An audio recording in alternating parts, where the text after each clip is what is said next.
Very easy chicken മന്തി recipe. First rice prepare ചെയ്യാം. തിളച്ച വെള്ളത്തിലേക്ക് നമുക്ക് പട്ട, ഗ്രാമ്പൂ, ഏലക്ക, ഒരു ഡ്രൈ ലെമൺ ഇട്ട് ബസ്മതി റൈസ് വിട്ട് നന്നായിട്ട് തിളപ്പിച്ച് വേവിച്ചെടുക്കുക.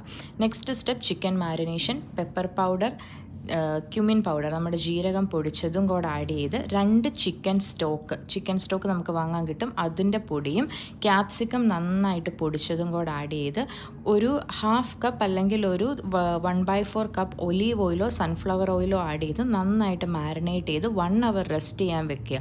ഉപ്പ് ആഡ് ചെയ്യേണ്ട ആവശ്യമില്ല, ബിക്കോസ് ഓൾറെഡി ചിക്കൻ സ്റ്റോക്കിൽ നല്ല ഉപ്പ് കാണും. നന്നായിട്ട് പാൻ ഓൺ ചെയ്യുക. ഒരു മീഡിയം ഫ്ലെയിമിൽ 15 to 20 മിനിറ്റ്സ് തിരിച്ചും മറിച്ചു വിട്ട് ചിക്കൻ കുക്ക് ചെയ്യുക. ചിക്കൻ വെന്ത് കഴിയുമ്പോൾ നമ്മൾ നേരത്തെ റെഡിയാക്കി വെച്ച റൈസ് ഇതിലേക്ക് ഇടുക. പച്ചമുളക് ഇങ്ങനെ വെച്ച് കൊടുക്കുക. അതിൻ്റെ എരിവൊന്നും വരില്ല, ബട്ട് ഫ്ലേവർ വരും. ഒരു 10 മിനിറ്റ്സ് നന്നായിട്ട് അടച്ചു വെച്ച് ദം ചെയ്യുക. വെരി ഈസി ചിക്കൻ മന്തി റെഡി. ഈ മഞ്ഞ കളറ് ഞാൻ മഞ്ഞപ്പൊടി വെള്ളത്തിൽ കലക്കിയിട്ട് ജസ്റ്റ് ഒന്ന് ഒഴിച്ചു കൊടുത്തത് ചെറുതായിട്ട്, ആ ഒരു കളർ ചേഞ്ചിന് വേണ്ടിയിട്ട്. വളരെ എളുപ്പത്തിൽ നമുക്ക് വീട്ടിൽ തയ്യാറാക്കാൻ പറ്റുന്ന ചിക്കൻ മന്തിയാണ്. നല്ല ടേസ്റ്റുമാണ്. നമ്മൾ റൈസ് സെപ്പറേറ്റും ചിക്കൻ സെപ്പറേറ്റുമായിട്ട് സെർവ് ചെയ്തിട്ട് ലാസ്റ്റ് വരുന്ന മസാലയിലേക്ക് ഈ റൈസ് വീണ്ടും ഇട്ട് മിക്സ് ചെയ്യുമ്പോൾ ചിക്കൻ മന്തി റെഡി.